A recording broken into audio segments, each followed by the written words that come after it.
Welcome to Can You Please Just Listen? We're Jesse and Megan. I'm not gonna read to you, Megan's gonna read to you. Nancy Drew. Nancy Drew, chapter 5. Yeah, this is exciting. We left off, she left those girls' house. They had a lovely dinner, they weren't super wealthy. Nancy was gonna buy a dress on them if she could one day, and she is pulling at the thread of the clues. Anything else you remember? You ready to rip? This was the clue in the case that she was looking for. She needed a clue. Reinvigorated the search to find the missing mill. Bring back her energy for the case again. Yeah. She was just sort of dilly-dallying in the meantime. Yep. What's the title? You got a title? A conference. A conference. I read it quickly as a confession. I'm like, no, it's too early for that. A conference. The confession's in there somewhere. Probably. Definitely. You ready? I'm ready. All right. Nancy Drew, Secret of the Old Clock, Chapter 5, A Conference. Although the rain was no longer falling, the river road was a sea of mud, and before Nancy Drew started for home, the Horner girls insisted on helping her put chains on the rear wheels of the roadster. That's very nice of them. They just have chains? Apparently, they just had chains. Horner girls are the best. Yeah. You'll never make it to the gravel unless you do, Grace advised her. The river road is terribly slippery in wet weather. Easy for you to say. No. You're sure you want to attempt it? We'd love to have you stay with us until tomorrow. Oh, that's nice. Yeah. I think they just like company. They're just sweethearts. Nancy's the best, as we know, too. Yeah. Oh, I'll have only 2 miles to go before I strike gravel, Nancy returned. I'll make it all right. But before I go, I do wish you would let me pay for all the trouble I have caused you. Yeah, give them money. We couldn't think of accepting money, Grace said quietly. It's been fun having you here, Allie added. At last, after thanking the Horner sisters for their hospitality, Nancy told them goodbye. Allie and Grace watched her until she had backed the roadster from the barn and was safely on the road. Be more fun to give money, Nancy. She wanted to. You can do it without the permission. You gotta do the handshake that my grandfather used to Yeah. do. My grandfather, quick side story, would always, whenever he saw us, would always have money tucked in his hand, and he'd be like, let me see ya, and he'd give us a handshake, and then he'd slip us cash. Best kind of handshake. Yeah. You're taking a big chance in this mud, called out Allie after her. If you have any trouble, come back here, added Grace. That is, if you can get back. Don't skid into a tree. Jeez. Or into a ditch. That would be worse. What are you trying to do? Make me nervous? Nancy demanded, but with a smile on her face. Kind of like mule, hag. It's good-natured fun. Yeah. It's a little ribbon. No, we only want to see you get home safely, answered Grace, and by that time the car was so far on its way no more could be said. Once on her way, Nancy had little trouble, but she was a skillful driver. The mud was heavy, but although the roadster slipped about, she managed to keep it on the road. Nevertheless, she was relieved when at last she reached the main graveled highway. Yeah, you want to get back to the gravel for safety. I'll stop at Father's office, she decided as she drove into River Heights. I want to tell him about my adventure right away. Yeah, you got to get the facts out quick. Yeah. She parked the car and surveyed it rather ruefully as she climbed out. Poor thing needs a bath. But even if I did get into mud, it was worth it. Otherwise, I would never found out about the Horner girls. Yeah, you got to take the good with the bad here. You dirty car, but made new friends. As Nancy was admitted to her father's private office, he arose from his chair to greet her. I'm glad you're here safe and sound, he declared in relief. I've been worried over since that storm came up. I telephoned the house and Hannah said you weren't back. It gave me a bad scare. That's fair. She's just gallivanting around in a bad storm in her unreliable car, it feels. Yep, no cell phones. No. I had a little adventure, Nancy announced with an important air. Jeez, Nancy. Quickly, she told of her meeting with the Horner sisters and what she had learned concerning the Crowley will. Oh, good. Quick. Get it out. Allie and Grace Horner are as poor as church mice, but they're proud, too, Nancy ended.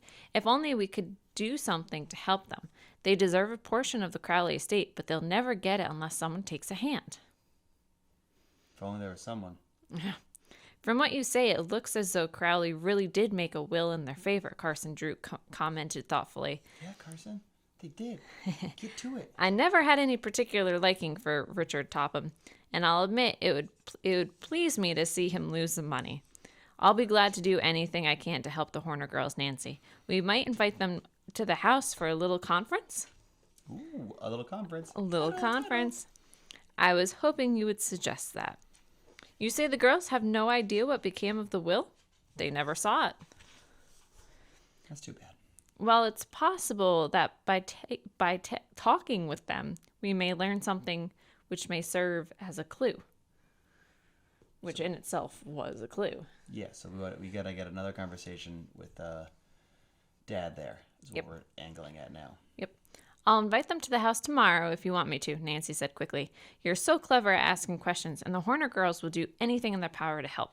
Also, every time tomorrow is written, it's T-O-morrow. It bothers you, doesn't it? A little bit, but it's fun. Let's bring that back. Tomorrow. Tomorrow. Is that just not knowing how to spell the word tomorrow or less ink? It's very strange. I don't know. I'm curious if that... Is he? Tomorrow. Because I'm curious if that's right, just... They added a hyphen? Yeah. We'll have to look into that and see if there is... I'm not going to look into that. I'll look into that later. I'll let you guys know. Yeah. Next week. Mr. Drew studied his desk calendar for a moment. All right, but make it day after tomorrow afternoon at 3. I have no appointment for that hour. Day after tomorrow, 3. Got it. Day after tomorrow afternoon at 3. Okay. That's confusing, but I got it. So not the day before today, but the day after today. Are you bullying me on a podcast about me as a child not knowing my days? What is happening? When I was like 6 years old, I got my tomorrows, yesterdays mixed up, and Megan's apparently taken this moment to antagonize that. I don't understand. All right, let me see if I can stumble over my words some more. Ooh. All right, now that she had accomplished her purpose, Nancy gave her father a hug and fairly danced towards the door. Dancing around? Yep, I knew you'd try to help them, she called back over her shoulder. Now that you've promised, I'll scamper off and let you get your work done. Get him, Nancy, get him. Scamper off. Nancy's interest in the Crowley case had intensified since her chance meeting with the Horner girls, and it was with impatience that she awaited the conference. It's weird. Just call it a luncheon. It's not a luncheon, it's a conference. I know, but like Luncheon? 4 We've people. done a luncheon already. 4 We know what people it is. This conference is different. Does 4 people really make it a conference? A little conference. All the day of the appointment, she kept watching the clock, wondering if Allie and Grace would keep the engagement. She had sent them the invitation. Horner girls. Yeah. She had sent them the invitation, and they had promised to come, but Nancy was a trifle uneasy, especially as the hour of 3 approached, and the 2 girls had not arrived. Oh, okay, maybe not. Sorry, Nancy. I don't see why they don't come, she fretted. The words were scarcely out of her mouth when the doorbell jingled. Because they're dirt poor, Nancy. Probably can't afford gas for their car to get to your house.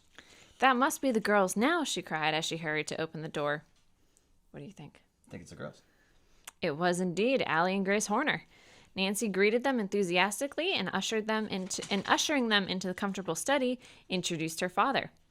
At first, the Horner sisters were rather ill at ease, but after a few minutes they relaxed and began to talk frankly. I can understand there being at least. Yeah. Tell me about Josiah Crowley, Carson Drew suggested. I understand that he was rather a peculiar man. Yes. Oh, he was, Allie began impulsively. I've seen him go about hunting for his spectacles when they were on his nose all the time. That's just called being old. That's okay. Did he ever hide things? Mr. Drew inquired. Did he? Allie laughed. He was always putting things away in what we called a safe place. What he called a safe place. Oh, no. The place was usually so safe that he could never find it again. That's not ideal. Did he ever say anything which would lead you to believe that he had hidden a will? That's pretty direct questioning there, just Mr. Drew. Excuse me, yeah. Mr. Drew. Allie shook her head. Not that I can remember. Why, he did too, Grace broke in. One day when he was at our house, he got to talking about the Tophams and the way they were trying to get his money. I guess they'll be fooled all right when they find out I've made another will, he said. with that odd little chuckle of his. This time I'm not going to trust it to any lawyer. I'll put it away in a place that I know will be safe. Okay, so this is getting pretty straightforward. The dude has a will that he hid somewhere. Yes, in a safe spot, which we're assuming is super safe, and no one will ever be able to find where the super secret safe spot is. She's saying it's an The old super secret safe spot, maybe. Who knows? We'll find out. Old clock. Tune in. All right, again, just an assumption on my part. It's a little aggressive assumption. That's right, Allie agreed. I had forgotten.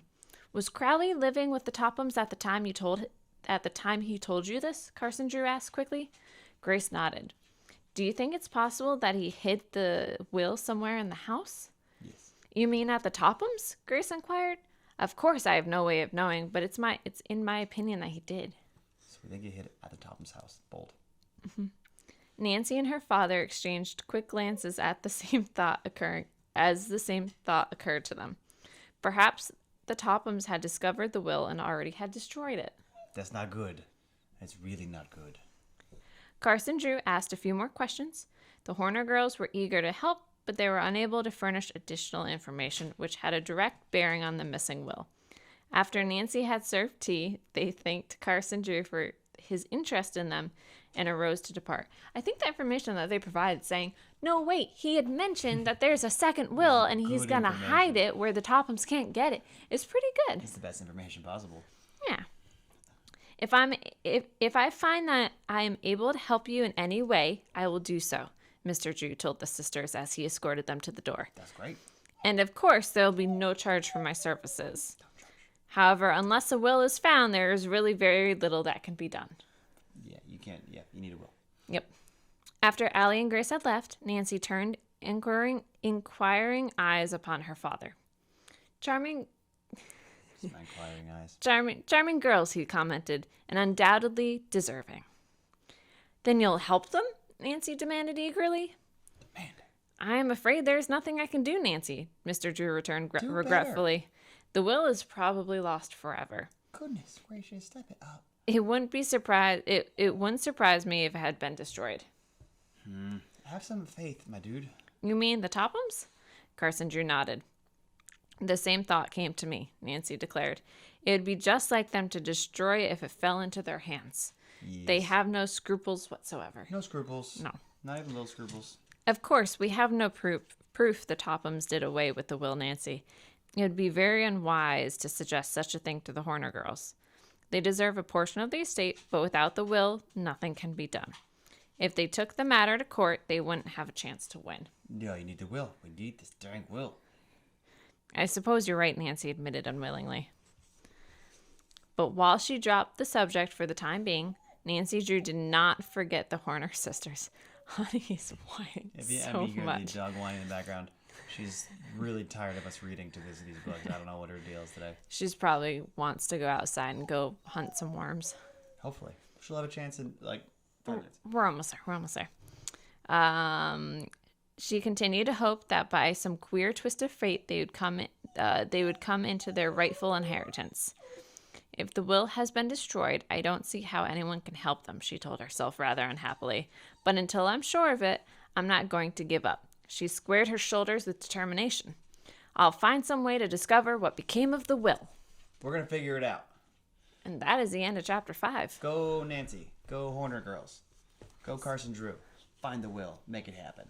So, any question of there being a second will is kind of out the window. We Two know wills. there is a second will. Where is it? We know that he hid things. It's in an old clock. Well, he didn't hide things. He put things in safe places. And then he died.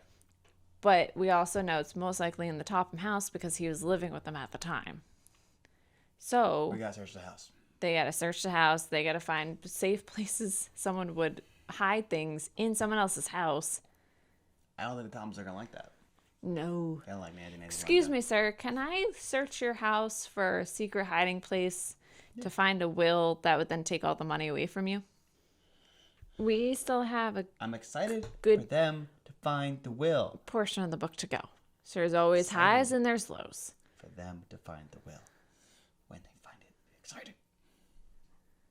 I'm ready. So, with that being said, come visit us on all of our social medias. Thank you for listening. Like and subscribe. Leave a comment. Email us if you have any questions. Tweet at us. Don't do that. If you have any idea why it's tomorrow with a hyphen between the O and the M. Tomorrow. The first O and the M, not the second O and the M. Research. That's it. And then check us back next week for chapter 6 of Animorphs. Yeah, there's monsters with that one. You probably listened. This is the same podcast feed. You loved it. I know you loved it. Thank you for listening, and goodbye. Have a good night, day, morning, afternoon.